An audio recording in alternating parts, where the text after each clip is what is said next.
Sláinte, how do you do, buckaroos, and how the heck are you? I am John the Whiskey Whispers. It's Saturday, the Labor Day weekend. It's my first drink of the day. I do a version of an old fashioned. I did some homemade simple syrup with kind of a citrus flair. I added some dried orange zest and some fresh lemon juice and some fresh mint. Kind of make it a summer old fashioned, if you will. And I'm using the whiskey used for this particular old fashioned is the Whistle Pig Piggyback 100% rye at 96.56 proof. This stuff is really good. I will tell you, though, at all the local liquor stores, it runs about 50 and change, and I found it at the big box store uh, for about 38. And I've had it for a minute. So I've had this particular bottle. I think I bought last December. So yeah, I've had it for a little bit. So I've got about 2.5 ounces of the whiskey to 1.25 ounce of the simple syrup, and a few dashes of rhubarb bitters. I am serving this one on the rocks. For those of you that know me know I tend to serve all of my drinks, no matter what they are, straight up. But it is an old fashioned. I thought I'd put ice in here. It is rather warm here in the Ozarks, but I thought I'd come out to my backyard here where I've got just a little bit of shade. I got this nice tree that covers everything. I'm not grilling or smoking anything today, but I am getting my smoker ready for tomorrow. So I've got a fire in there, kind of burning it out because I haven't used it in a few weeks. And I did pick up a slab of ribs today that I will cook tomorrow. I meant to bring the deal out here. I bet when we were up in Kansas City here a couple, 3 weeks ago, I think it was called Pepper Cave. They had their championship rub, which I picked up. They had two different ones, but I bought the championship because it doesn't have any salt in it. So it allows me to add the salt, the quality salt that I want to use, and the amount, which I like that idea that I control the salt. So I usually make my own rubs, to be honest with you, but I was curious. The other products that I tasted there are so top notch that I had to give this one a shot.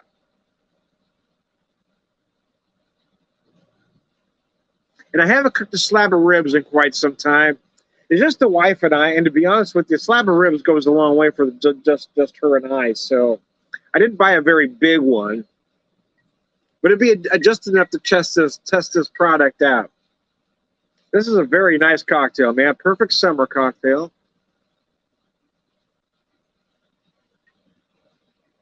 Had some music playing. Damn flies. Had some music playing just before I got started here, but I turned it off so I didn't get a flag. Naturally Wild. That's my current friend. So I got two actually that are running concurrently right now. Is Ray Wiley Hubbard, Naturally Wild, and Lucero, One Last FU. Those two songs. Oh yeah, I'm going back and forth between those two, giving them a lot of airplay. And my part-time gig at Banter, I've been playing a lot of it as well. A lot of Ray Wiley Hubbard, a lot of Lucero. I was trying to play some local stuff. I do. I've got one playlist that has a lot of local stuff. The band that's really got my attention at the moment is Jalopy. I'm really digging Jalopy. A lot of that's because there's a lot of elements going on in that band. There's a lot of jazz. There's a little blues, even some country elements, as well as some rock elements. But yeah, that you could definitely hear a Steely Dan influence in there, and to put a finer point on it, a Jeff Skunk Baxter influence. Especially on some of the leads, you really hear that skunk influence, man, because nobody played like Skunk.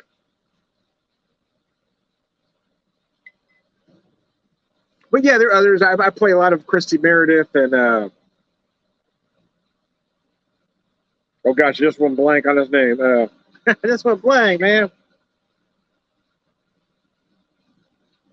Burrick Hill. Boy, I just went blank there. Burrick Hill. Play a lot of Burrick Hill. I have a disc from him. The Shandies I like to play a lot too on the weekends when I'm there on the weekends. Because they're just a fun sound for the most part. There's a couple dark tunes, but there's a couple dark tunes that sneak in on there. But but they're just a nice band to play on Sunday. So they're very cool up at Banter. They kind of let us pick our own playlist, so that's kind of cool. So everybody's got different tastes. So you never, the music playlist in there is going to change depending on who's bartending. Rather than you go somewhere else and you've got some corporate so and so deciding what you're going to listen to.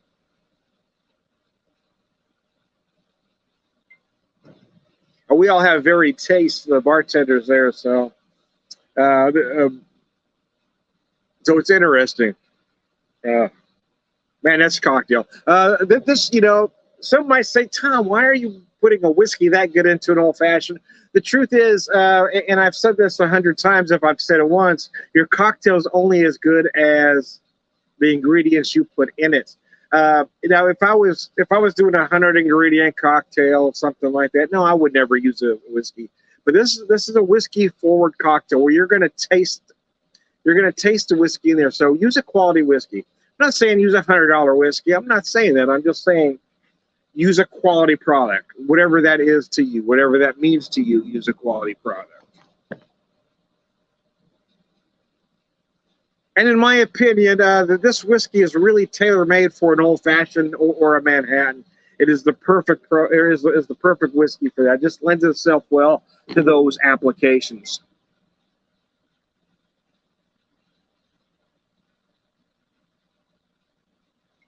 I'm gonna knock some beers back in a minute. It's the first time it's been cool enough to even want to be outside. It's been extremely humid here.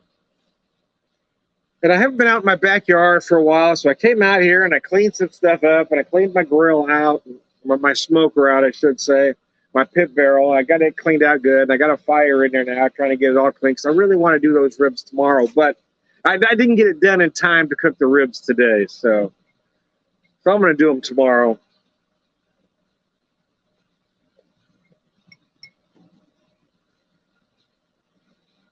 I may go back to the store tomorrow morning. They didn't have there. I might have to go to a different store because I like to find. I don't want to do a big butt roast. I don't want to do a big Boston butt because again, it's just the wife and I. So I like to find just a little picnic pork roast and set that up as well. But we'll see. I may not. I mean, like I said, the slab of ribs is going to be more than plenty for the wife and I. But I really want to do some pork too. So come on, this pork, man. Anyways, launcher.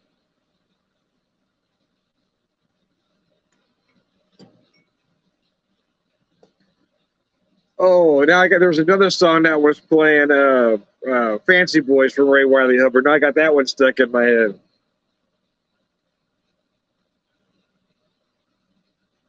And the chorus goes, and I'm going to sing badly here. Hank Williams died on New Year's Day in a Cadillac Fleetwood. Now fancy boys prance around on stages where Waylon once stood. It's a great song anyway. I didn't do it justice, but look at that. Ray Wylie Hubbard, the man is an absolute treasure, man. One of the greatest songwriters of our time. He may be the best songwriter that you've never heard of. If you're out there listening, never heard of Ray Wylie Hubbard, he is the best songwriter you've never heard of.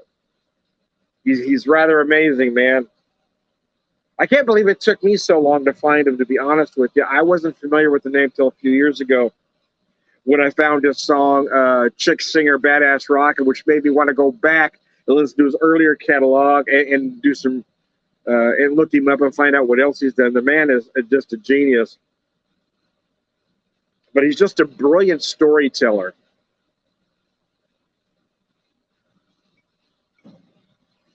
And that song, Naturally Wild, I'm really digging that one.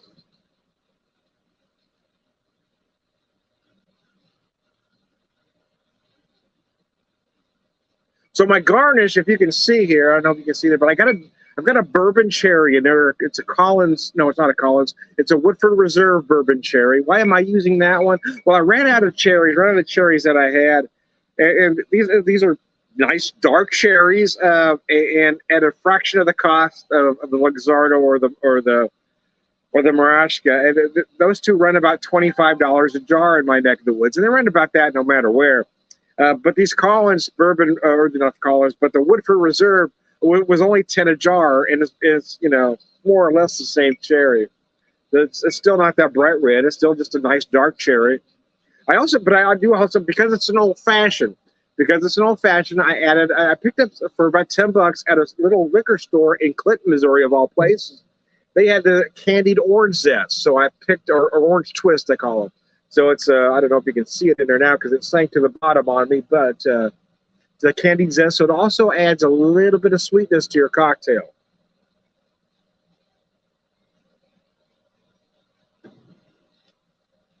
I don't typically eat my garnishes. The truth is, and some people will not like this idea, but I'm a fan of reusing things. So yeah, I'm not going to eat this cherry or this orange. So yeah, I tend to use them in future cocktails. I won't leave them out on the counter or anything. Nothing disgusting. I'll put them up, but yeah, yeah. Or use them during that day, as it were. Oh man, this is the nice old fashioned. It is. So I love a Manhattan. I really do. It's my favorite cocktail. But when the weather is like this, I really speaks more to an old fashioned or a whiskey sour. And the truth of the matter, the only thing that makes this an old fashioned and not a whiskey sour is that I added a few dashes of rhubarb bitters, because that's the only difference in the recipe. Although some may say egg white. Tom, you need an egg white for a whiskey sour. Well, you don't need an egg white for traditional whiskey sour. It is an optional ingredient. But yes, you can add that egg white if you so desire. I don't always want or need that egg white. I usually only use the egg white if I'm doing a traditional Boston sour, and that requires an egg white for the Boston. Hank Williams died on New Year's Day.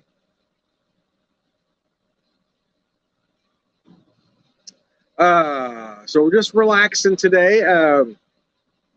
Trying to get myself where I'll be going back to my regular gig in, well, not too long, actually. September 11th, I'll be going back. Yeah, the flies running around here now. I can't get rid of the damn things. I have to do some spraying here after this cocktail. So I'm kind of trying to relax this weekend. I did pick up some extra hours at Banter, trying to get my knee ready to go back to work at my regular gig, which requires just a little bit more.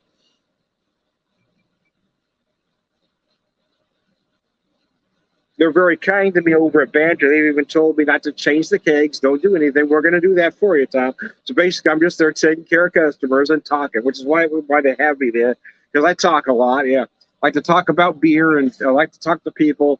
Um, I feel like I have a good retention rate when I get new folks in there. I feel like most of them will come back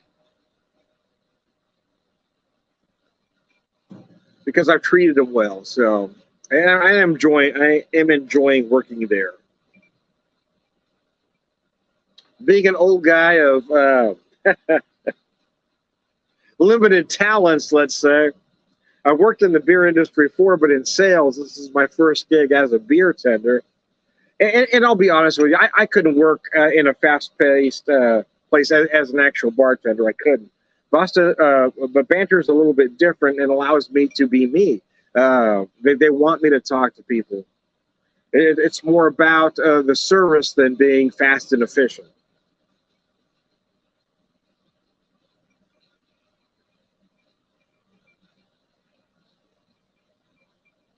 Oh, goodness gracious. Oh, this is a brilliant cocktail. I am Tom. Got a glare all of a sudden. I am Tom the Whiskey Whisperer, Whiskey Evangelist, Delivered Whiskey Drinker, for Rare Wisdom Man.